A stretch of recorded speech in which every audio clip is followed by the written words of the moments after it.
So yesterday I took my kids to the opening match of the Ohio State Buckeyes, and there was this fun little contest going on the side. You see, because my kids, they're not huge wrestling fans, but we make a fantastic time out of it. And if you're not familiar with wrestling, what they do at the Ohio State Buckeyes is that if the wrestler, any Ohio State wrestler pins their person, then Cane's Chicken gives a free chicken finger with some sauce, one per person. Now listen, I don't even eat chicken fingers, but the thing is, I'm sure those chicken fingers, I don't know, cost $2 each or something like that. But my kids, who secretly aren't even Ohio State fans, I am, but they got so excited because they want their chicken fingers after the wrestling match. So there's 10 matches, I believe, and we get all the way to the ninth match and still no chicken fingers. And I told them, I said, this guy coming up, Colin Moore, he could probably win the chicken finger. He could probably pin his guy, and you guys can get your chicken finger. And they're like, can we go afterwards?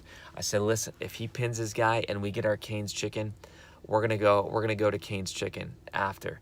So now suddenly they're instant fans. They're so excited.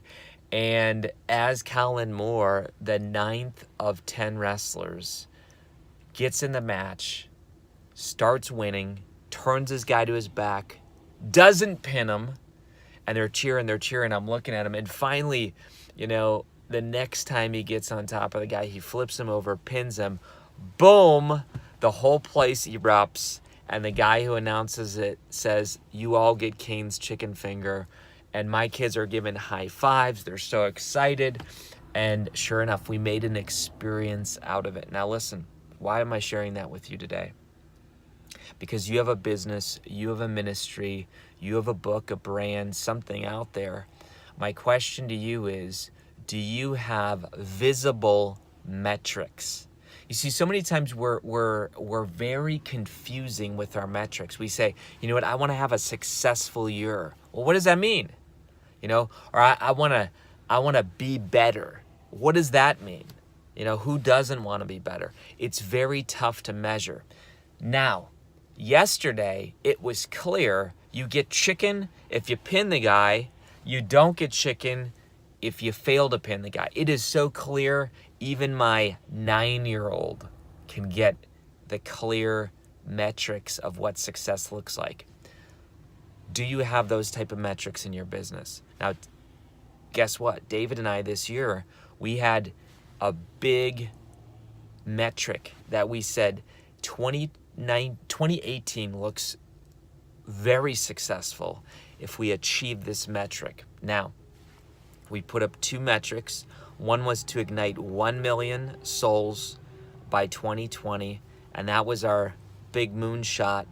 And guess what? We achieved that a year and a half earlier. Can you believe that? So we said we're shooting too low. So now in 2020, we've 10x that up to 10 million. But we also had a financial goal as well, because we really believe that, listen, if we can achieve this financially, we believe that all the other things will come with it. The lives changed, right? The high attendance at our events, which mean more community that happens within the tribe, all kinds of things. So the point is this, folks, you gotta have clear metrics. Whether you win, whether you lose, in life, in business. Look, and I know what people are gonna say, some skeptics. Well, you shouldn't list numbers. You shouldn't do this type of thing. Look, in my favorite book even, it says, in a book called Acts, it says, and 3,000 were added to their number that day. Even God keeps track of metrics. That's a thought. Even God keeps track of metrics. Ouch. Why do you not? Why do I not? This is Kary Oberbrunner. Be a soul on fire. Start keeping score and also start clarifying what your score is, because everybody has a different scorecard. But if you're not keeping score, it's not going to be fun. And what else happens is you're going to encourage average. You're going to be fuzzy, you're going to be mushy, and remember, clarity attracts, confusion repels. Be a soul on fire.